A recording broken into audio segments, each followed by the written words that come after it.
তো আমি তার নাম নিয়ে শুরু করছি আজকের রেসিপি। মাত্র বিশালে সবাইকে স্বাগত। তোমরা কেমন আছো বন্ধুরা? আশা করি ভালোই আছো, আমিও ভালো আছি।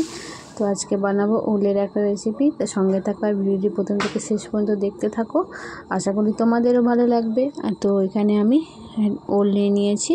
তো ওলটাকে দেখো খোলা ছাড়িয়ে পিস পিস করে আমি ওলটাকে কেটে নেব। তারপরে ওলটাকে ছাড়িয়ে ধুয়ে নিয়েছি, আর তার সঙ্গে ডুমো ডুমো করে আলু দিয়ে দিয়েছি। তা আলুটার ওলটা একসাথে একবার টকবক করে বেশ কিছুক্ষণ ধরে ফুটিয়ে নেব। তো ওলটার আলুটা আমি নুন হলুদ দিয়ে আমি বেশ কিছুক্ষণ ধরে 5 মিনিট 6 মিনিট ধরে একটু ফুটিয়ে নিলাম, যাতে একটু নরম হয়ে যায় আর ওলের যে একটা ফুটফুটনি ভাব থাকে সেটা চলে যায়। ওলের একটা খেলে গলাটা ফুটফুট করে না, সেটা চলে যাবে। তো তারপরে আমি কড়াইয়ে তেল দিয়ে চিংড়ি মাছগুলো নুন হলুদ মাখিয়ে আমি কড়াইয়ে তেলের মধ্যে ছেড়ে দিলাম। তারপরে আমি লাল লাল করে চিংড়ি মাছগুলোকে একটু ভেজে নেব। আর ওদিকে ওল আর আলু জল ঝরিয়ে রেখে দিয়েছিলাম একটু ফুটিয়ে নিয়ে।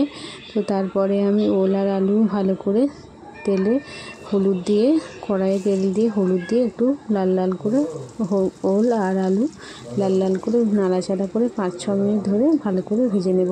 তো ওল আর আলু ভালো করে একটু ভাজতে হবে। তো ভাজলে কিন্তু তরকারিটা খুব টেস্ট হবে। যেহেতু চিংড়ি মাছ পড়েছে, তো ওল চিংড়ির তরকারিটা কিন্তু দারুণ হয়েছিল বন্ধুরা।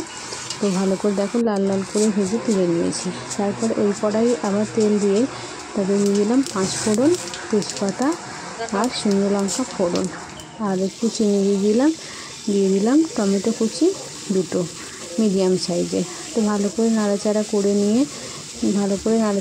নিয়ে এবার দেবো মশলা। তো দিয়ে দেবো আদা বাটা 2 চামচ, ধনে গুঁড়ো জিরে গুঁড়ো 1 চামচ করে, লঙ্কা গুঁড়ো 1 চামচ, কাশ্মীর লঙ্কা গুঁড়ো 1 চামচ আর হলুদ 1 চামচ। তো ভালো করে মশলাটা দিয়ে দিলাম, আর স্বাদ মতো নুন তো দিতেই হবে। তো মশলাটা ভালো করে কিন্তু নাড়াচাড়া করে আমি বেশ কিছুক্ষণ ধরে কষিয়ে নেব, যতক্ষণ না মশলাটা থেকে তেল ছাড়ছে।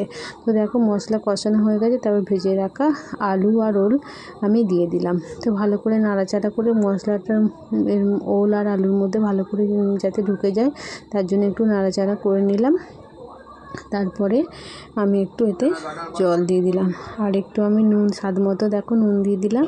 তারপরে জল দিয়ে 5 মিনিট মতো 5 থেকে 6 মিনিট মতো এটা আমি রেখে দেবো। আর ভেজে রাখা চিংড়ি মাছগুলো দিয়ে দিলাম। তো জল দিয়ে 5-6 মিনিট মতো ঢেকে রেখে দেবো। তার দেখো কত সুন্দর কিন্তু কালারটাও এসেছে। আমি কিন্তু এটা অরিজিনালি কালার, এটা এত টেস্টি হয়েছিল তরকারিটা। তো তারপরে ঢাকা দিয়ে দিলাম। তো ঢাকা দিয়ে এবার নামাবার আগে আমি উপর থেকে 1 চামচ মতো ঘি দিয়ে দিলাম। দেখো কালারটাও খুব সুন্দর এসেছে, আর টেস্টটাও কিন্তু হয়েছিল। কৃষ্ণকে তোমাদের বলেই দিল যেটা কত সুন্দর খেতে হয়েছে, ওর তো খুব ভালো লেগেছে বন্ধুরা। তো তোমরা বাড়িতে বানিয়ে খাও এই ওল চিংড়ি রেসিপি, আর আমাকে কমেন্টে জানাও তোমাদের কেমন লেগেছে। আশা করি ভালোই লাগবে। তো ভালো লাগলে চ্যানেলটিকে অবশ্যই সাবস্ক্রাইব করে দিও, পাশে থেকো বন্ধুরা। আবার দেখা হবে নেক্সট ভিডিওতে।